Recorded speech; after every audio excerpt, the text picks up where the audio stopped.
The Enterprise shows up to an agricultural colony that was wiped out by deadly Berthold rays. But when they beam down, they find out that the colonists are alive and well. In fact, they're better than well. They're super duper healthy. But those rays are still around. So what gives? When Spock finds out the reason, it turns him into the happiest, laughingest, tree-climbingest Vulcan this side of paradise. Hit it! Hey!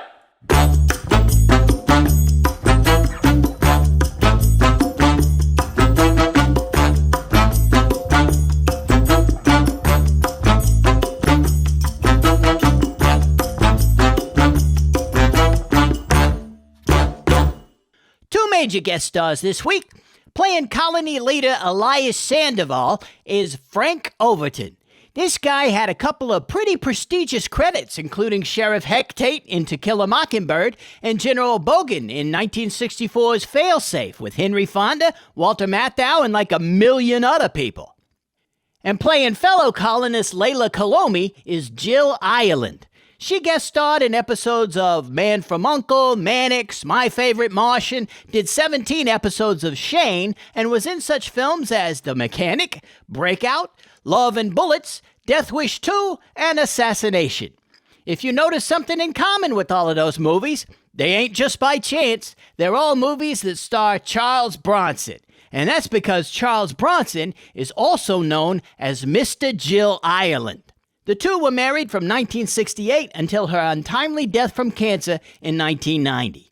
A bit of awkward but kind of interesting trivia, Bronson starred with her first husband, David McCallum, in The Great Escape. Weird. But enough about that. Let's get into the plot. We pick up as the Enterprise is assuming orbit around the planet Omicron Ceti 3. There's some kind of tense music, so right away you get the feeling that something is hinky. Uhura tells Kirk that she's been trying to get the planet on the phone and is getting nothing. Kirk confers with Spock on what the chances are that the 150 people on the planet have survived. Well, crap, that escalated quickly. Spock explains that Berthold rays are a kind of new discovery, and we don't know a lot about them, but what we do know is that they are hugely bad news for all animal tissue. Makes it disintegrate. And these people have been there for 3 years, so they're pretty much boned.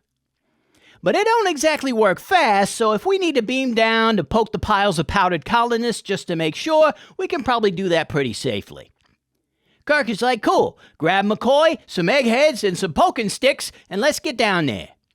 So Kirk, Spock, McCoy, Sulu, LaSalle, and, Dude beam down to the Schrute farm set, and they look around at some farm-type buildings, sheep houses or whatever, and lament that it sucks that all of these farmer people are dead. Suddenly, there are 3 dudes in green coveralls taking issue with the whole "these people are dead" opinion. Head coverall guy introduces himself as Elias Sandoval, and I gotta say, he seems pretty much like an alive dude. After the opening credits, handshakes all around, and Sandoval's 2 buddies are shown carrying hoes because I guess they were out of "Hello, my name is Farmer" stickers. Apparently the farm's subspace radio was out, and that's why no one could get them on the phone. But whatever. Come on, let me show you guys around. As he and his buddies start the tour, the team hangs back and talks about all this. McCoy says, I'm a doctor, so I know alive people when I see them, and those dudes are definitely alive. Spock reconfirms that the planet is lousy with Berthold rays at a level where you could make it about a week. But these cats have been here for years, so they really shouldn't be walking around talking and breathing and whatnot. Sulu, showing a remarkably open scientific mind, asks if it's possible that these people, despite all the apparent metabolizing, are still technically dead. McCoy says, nope, they're definitely alive. Spock says, and Berthold rays are definitely lethal, and then mutters something about how 2 + 2 used to equal 4 around here. So the boys follow Sandoval and see all kinds of people in green coveralls doing various chores, chopping things, turning large wooden cranks, farm stuff. They end up in a farmhouse where Sandoval tells them that there are 2 other settlements in other places on the planet, and that there are 45 people in this one. As he's doing this, a blonde lady in soft focus shows up. We find out that her name is Layla and she's a botanist. But right away, there's something apparent between her and Spock. She mentions that they've met before and it was a long time ago. Spock just kind of stares at her and don't say nothing. Well, Kirk and team have some surveying and whatnot to do, and Sandoval says go right ahead and do what you gotta do. Says they're pretty unique among Federation colonies. They don't have no complex machinery, no vehicles, no weapons. They just want to return to a simple form of living. Total peace. Cut to Sulu and Dude, and Sulu says they're supposed to be looking for anything that don't look right. But they look around and they can't really find anything like that, except, the whole place, really. There are some really big flowers growing next to the barn, and if it wasn't for the music playing the something is hinky motif, we probably wouldn't have noticed them. Dude opens the big barn door, but there ain't no cows, goats, chickens, beavers, whatever the hell they have on farms, there ain't none in the barn. Says it ain't even set up for animals. What kind of farm ain't got animals? As Sulu goes to check it out, it looks like the flower he was chilling next to had actually turned toward him. That at least somewhat explains the musical change in tone. It's at this point that Sulu realizes that they ain't seen a single animal anywhere around. Weird. Back in the farmhouse, Sandoval and Layla are talking about Spock. Sandoval wants to know if there was something between them back in the day. He don't seem jealous about it, but there is something kind of creepy about the way he's asking. She loved him, but he didn't love her back. She explains that he don't got feelings being a Vulcan and all. Sandoval wants to know if she would like for Spock to, quote, be as one of us. Uh-oh. She says there ain't no choice. He's gonna stay. Really uh-oh. Cut to McCoy finishing up giving the medical once-over to farmer number 1. As the guy leaves, Kirk comes in and wants to know what he's been finding. McCoy has scanned 9 farmers, and they're all in perfect health. Like, weirdly perfect. Like they're all brand new or something. Just then, Spock calls the captain and reports the same thing that Sulu noticed, that there's nothing alive on the planet but the farmers and the plants. He says he don't know why yet, but he's working on it. McCoy thinks that's weird, and Kirk says it's even weirder since they came here with animals originally. So where did they go?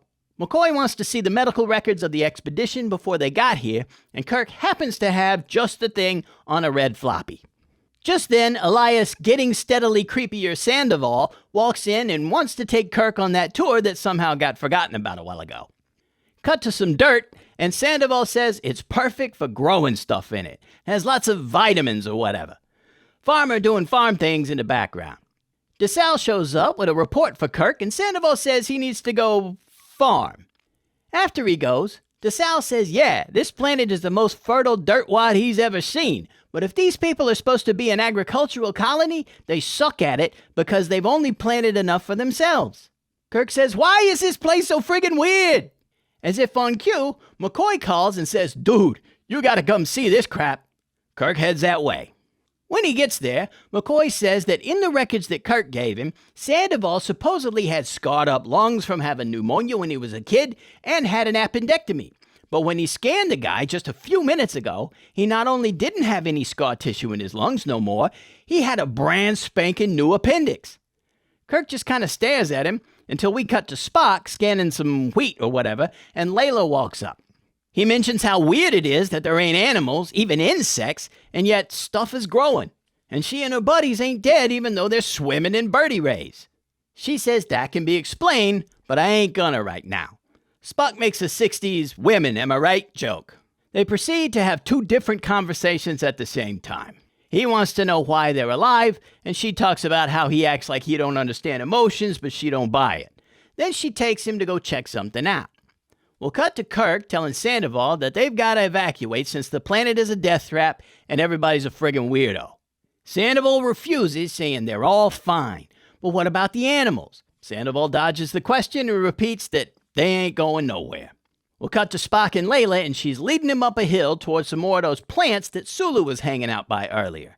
Spock is looking apprehensively around for a picnic or some other stupid girl thing he's going to have to politely decline.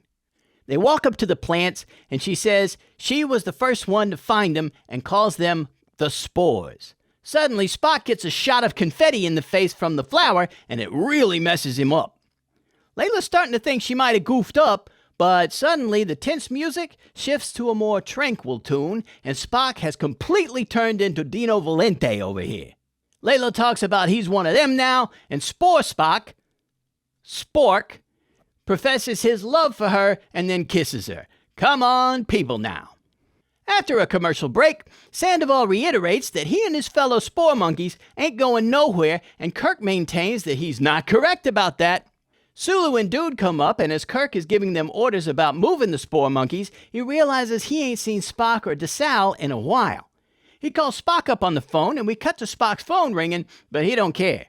He somehow found a spore monkey coverall under a bush or something, and is looking at clouds while lounging around on Layla. He kind of laments that he's never appreciated clouds and rainbows and whatnot as beautiful before. As he's appreciating Layla, she answers the phone for him. Kirk wants a report, and Spock tells him to cram it. He's busy. McCoy wisely points out that this is not typical behavior for Spock. He really is a doctor. Well, since Spock's phone was just dropped in the grass and it wasn't hung up, Kirk, Sulu, and Dude use it as a homing beacon and they go looking for Spock. They find his communicator, and a couple of dozen yards away, Spock is playing in a tree and finding it absolutely hilarious. Meanwhile, McCoy is coordinating the colonists getting their luggage together, and DeSalle shows up with some of them spore flowers, wanting McCoy to check them out. We don't see what happens because we cut back to Joey the Vulcan lemur over here hanging from the tree. Kirk and the boys show up, and Spock says he and his boys really need to check out these cool flowers over here. They all go over to a patch of creepy flowers, and two of them squirt spores on Sulu and Dude. Somehow it doesn't hit the captain. Sulu and Dude are now of the body, so to speak. Kirk's brain ain't immune to short-circuiting, though, as he has no idea what the hell is going on and how to deal with these friggin' moon children everybody suddenly is. At least he knows what's causing it now, though, I guess. Kirk gets back to where McCoy is, and the doctor has been completely transformed into Colonel Sanders on nitrous oxide. He mentions that he's beamed up about 100 of the happy plants. Kirk decides he's gonna beam up too. As Kirk gets on the bridge and wants Uhura to call Starfleet, we see that our communications officer has been huffing spores as well. Also, she short-circuited long-range communications, so Kirk ain't calling nobody. He sees that there's one of those plants on the bridge and works out a little of his frustrations by hurling it over the helm console. Take that, plant! Then he leaves to go walk it off. As he passes the transporter room, he sees a butt-ton of crew people in line to go down to Spore Town. He demands that they go back to work, and they tell him to smeg off. He says it's mutiny, and Mr. Leslie is like, I know, right? After a commercial break, we learn through the captain's log that the spores got everybody on the ship through the HVAC system. He says he don't know why he hasn't been infected, and when he asks McCoy about the medical aspects of the spore infection, Dr. McLeghorn over here don't seem to care much about answering, just talks about mint juleps and calls the captain Jim Boy a lot. The captain goes down to the planet looking for Dr. Nanner Puddin' over here and runs into Spock and Sandoval talking about how many spore monkeys there are now. Pretty much everybody but Kirk at this point. Spock and Sandoval make the case to Kirk that the spores create a paradise. Spock says the spores came from outer space and thrive on Berthold rays, but they need a human, or Vulcan, I guess, body. In return, they give you protection from the rays, plus you become one with the universe and crap. Kirk attempts a Kirk speech about how we wasn't meant for total happiness, that life has to suck in order to have meaning and all this. We've heard this before, you know the drill. But Spock says, you don't get it, but you will. Kirk decides to go back to the ship. Not sure how he gets up there because he's the only one now on the Enterprise. He talks to the captain's log about how empty the ship is and how it's kind of lonely when you're the only one on a friggin' thing. We also find out that while he can keep the ship in orbit, he can't fly it by himself, so he's stuck. He wanders over to the helm station while he's making the log entry, and while he's looking bummed out, talking about how the crew seems to like spores more than they like him, remember that plant he hummed across the bridge before? Splat! Captain Spore Monkey reporting for duty. He calls Spock and tells him he's cool now, and Spock is elated. Wants to know when he's moving into the commune. Kirk says he's got to pack some stuff, and he'll be right down. In his quarters, he's packing up his cool green wraparound into a vintage 60s suitcase. I guess he's worried they don't have green Spore Monkey coveralls in his size. He stops by his lockbox to get the Enterprise owner's manual or something, and he sees some medal he's been awarded, probably up there in prestige considering he's got it in his lockbox. But this seems to cause some conflict in our dear captain. So as not to harsh his buzz, he heads to the transporter room. He puts his regular-ass suitcase on the transporter pad and boots up the transporter. Suddenly, his inner captain is overcoming his outer hippie, and he engages the dramatic inner conflict lighting to help him finally get control back. After yelling, "I can't leave," with a Class 3 Shatnerian pause between each word and a nice hammer fist as punctuation, we see that the intense emotion has freed him from the influence of the spores. Aha! Anger de-spores your ass. I guess now it's time to piss off a whole buttload of people. To do that, he's gonna need help, so he gets on the horn to Spock, still acting like he's of the body, and gets Spock to come help him get the ping pong table into the transporter room because spore monkeys are nuts for some ping pong, am I right? Well, Spock beams up to greet a Kirk that has a big-ass metal bat. Macrame this, Dr. Leary. What happens next is a long stream of racist epithets aimed at our Vulcan science officer that would make Archie Bunker spontaneously combust. Spock blows it off at first, but as usually happens in these kind of standoffs, someone mentions the dog-faced boy, and it's on. Spock beats Kirk to within an inch of his life until he finally notices that he's not happy, peaceful, and nice no more. Spork is back to being Spock. Kirk explains that he don't really think Spock should be squatting on a mushroom. That was just something he said to get Spock mad and sober again. That is actually something he said to Spork. 23rd century insults are weird. Well, they hatch a plan to beam down a hypersonic signal through the crew's communicators designed to make them really irritable and hopefully piss everybody off enough to wake them up. On the planet, while Layla is waiting for Spock and Kirk to come back, Hambone McMatlock shows up. She says that Spock and Kirk are taking too long getting that ping pong table, so he offers to use his communicator to let her call him up and see what's taking so long. Spock, who has taken the time to get back into his Starfleet uniform, answers, and she says she wants to come up and see the ship and talk to him. He still seems a little shaky, emotionally speaking, and he beams her up. She hugs him, and right away she knows he ain't Spork no more. She wants him to come back and huff some more spores, but he says he can't. That ain't his deal. This makes her extremely sad, which kills the spores in her too. But she don't seem relieved to be free of their influence. She resigns herself to the fact that they ain't gonna be a couple and asks if he has a first name. He says she couldn't pronounce it. Spock and the captain get their piss people off ray working, and on the planet, DeSalle and Sulu get into a good old-fashioned shovel fight. Dude and another dude start fighting, and a third dude tries to stop them, and he gets knocked on his ass too. And Sandoval says that he's going to put McCoy to work since they don't need him as a doctor no more with the spores and all, and McCoy offers to demonstrate to Sandoval that he's still needed because massive bodily trauma can still happen, especially if a mint julep suddenly gets shoved up somebody. Sandoval takes a very unpracticed swing at McCoy, who drives his fist into Sandoval's liver. That's apparently enough to sober both of these guys up. Sandoval, now clear-headed, laments that they've been there for 3 years and they've got no progress to show for it. McCoy says maybe we can find another planet for you guys. McCoy calls the Enterprise and Sandoval tells Kirk he's good with the evacuation now. Spock reports that the crew are all checking in and are ready to beam back up.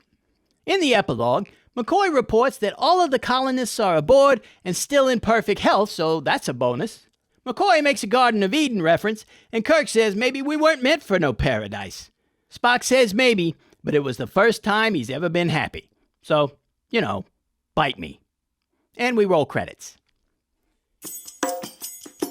Great stuff. This is one of those episodes that ain't great because of the story, but rather in spite of the story. Because let's be honest here, it's pretty much beat for beat the Naked Time. An outside agent slowly takes over the crew, makes them all euphoric and not really interested in their jobs no more. It screws up Spock and gives him an emotional response of some kind. Kirk is one of the last to be affected, but he powers through because Kirk. And then he has to beat the snot out of Spock to get him to come around, and then together they hash out a plan to save the crew and the Enterprise. Case closed. But it's the little character moments in this episode that lets it break out from being just a repeat of another episode. Naked Time was great too for that exact same reason. Let's take a look at some great lines. Now, I talk a lot about how episodes have too many great lines to list, but I don't think I've had a harder time narrowing the list down than I did with this episode.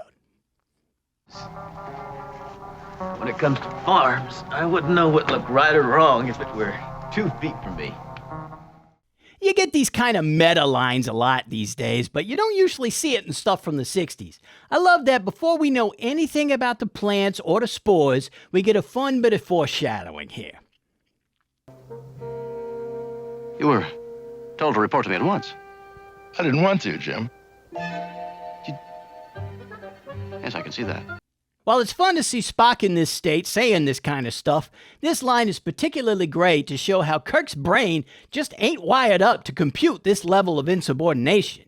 It really serves to showcase just how much any level of command hierarchy depends on the participants all buying into the same system.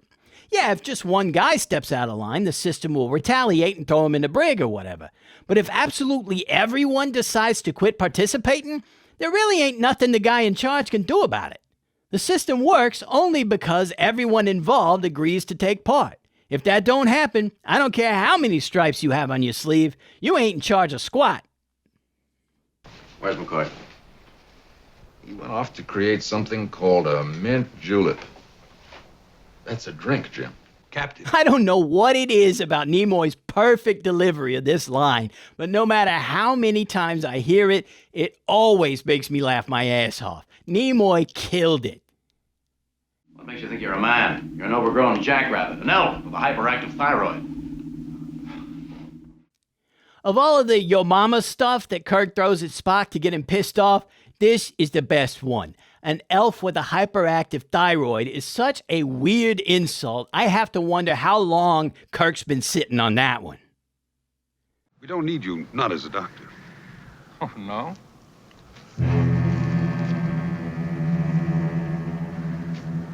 You like to see just how fast I can put you in a hospital?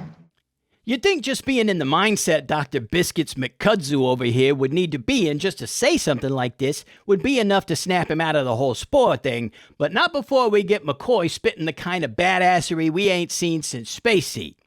Now, granted, it's directed at a farmer rather than a genetically engineered Superman, but is followed up this time by him ducking a wildly improbable swing from Sandoval and administering a short, sharp hernia exam that puts Sandoval on his ass. He can fix you up. He can f*** you up. He's Dr. Leonard H. Bones McCoy, except no substitute. I am what I am, Layla. And if there are self-made purgatories, then we all have to live in them. Mine can be no worse than someone else's. Jeez. No wonder Spock's never been happy. What a bleak outlook. Self-made purgatories we all must live in. I mean, the poetry of that line is fantastic. It's a great line, but holy balls. I feel like I need to watch a Muppet movie now or something. One detail I particularly like from this episode, we see Kirk sail a spore flower across the bridge, and then later we see that he chucked it right where it needed to be in order to pop him later. I don't know why the wide shot leading up to the sporification don't show the plant on the floor, but what's Star Trek without a couple of continuity problems here and there, right? The Goof. So what the hell is going on here? Hiya, Jimmy boy. Hey, I've taken care of everything. Now all y'all got to do is just relax. Doctor's orders. How many of those did you beam up? Oh, must be might nigh on to 100 by now. We all perfectly healthy down here. I bet you've even grown your tonsils back. Sure enough. Hey, Jim boy, y'all ever have a real cold Georgia-style mint julep, huh? A whiff of spores, and we go from bones to corn pone in record time. The weird thing is that DeForest Kelley was born in Georgia, and he didn't leave there until he was 23 when he joined the Army Air Force's first motion picture unit out in Culver City in 1943. Yeah, that was a thing. So this ain't some actor from friggin' Colorado or someplace who thinks he can do a southern accent. This is coming from a bona fide Georgia boy. So why does he sound like an East Lansing Community Theater production of Steel Magnolias? I thought about getting my cousin Possum Grits to come on here and talk about this, but geez, you thought you needed subtitles to understand Possum Mac. Grits uses vowel sounds there ain't no letters for. I know that McCoy kind of gets like this later in the Deadly Years and in the Next Generation pilot, but being an old dude kind of excuses a lot. Even when he's an old dude, though, he's somehow not nearly as Big Daddy as he is in this. It's just weird. Ruminations. As we've discussed, there's no getting around the heavy similarities this side of paradise has with The Naked Time. From a story perspective, from some of the character moments, even down to some of the lines. Emotions are alien to me. I'm a scientist. Someone else might believe that. Your shipmates, your captain, but not me. I'm in control of my emotions. The others believe that. I don't. According to internal memos and whatnot, they was well aware of this at the time. Stan Robertson, Star Trek's program manager at NBC, wrote a memo to Gene pointing out the similarities not only to The Naked Time, but also Return of the Archons, Miri, and another unproduced story, worried that we were going to the something infects the crew, well, a little too many times. That unproduced story, by the way, an episode that would have been called Rites of Fertility, where the crew started turning into plants, apparently. Kinda wish they would have done that one, but chances are it was just too expensive to produce. Seems like something the animated series would have done, though. As similar as it is to The Naked Time, though, I think they missed an opportunity here to lean even more into those similarities, actually. We ain't seen Nurse Chapel since What Are Little Girls Made Of? And I always thought it should have been her rather than Layla that Spock fell in love with because of the spores. Maybe after the ordeal with Roger Corby, she chose an assignment with Sandoval's group as their medical person. The reunion with Spock would have made more sense, and the burgeoning romance now allowed by the spores would have had more of an impact, particularly this line from Spock. I love you. I can love you. As it would be something that was set up all those episodes ago. Oh, I love you. Sorry. Captain is en route engineering, Mr. Spock. Can you take the bridge? Acknowledge. I am sorry. And when the spores are gone, that would be even more sort of tragic because they would still be serving together after this. I don't know if that would have made it better, and it kind of doesn't really matter, but it's fun to think about. So we just got done with a huge Prime Directive violation episode. And here we are with another time where Kirk walks into a situation and disrupts the hell out of it because basically he don't like it. So we ask ourselves once again, was he right? They seemed happy there. They wasn't hurting nobody. They were safe and in perfect health and for the most part seemed to be themselves. For the most part. Well, despite all that, there are a couple of things, though, that are in favor of Kirk being right in this case. One, the Prime Directive don't apply. This is a Federation colony full of Federation people. But that don't necessarily make what Kirk did okay. Two, everybody who had been spored kind of had to be tricked into it. Once they're spored, they're very pro-spore, but nobody asked for spores in the first place, so that's already a little hinky. Three, the different responses from Sandoval and Layla after they got cleaned out. Sandoval seems dismayed that they've wasted 3 years and ain't done squat. That don't sound like he was a willing sporehead. On the other hand, though, Layla seems to really lament the loss of the spores. Not only you. I've lost all of it. The spores. I've lost them too. The captain discovered that strong emotions and needs destroy the spore influence. This is for my good? Well, that seems like she prefers the sporehead lifestyle.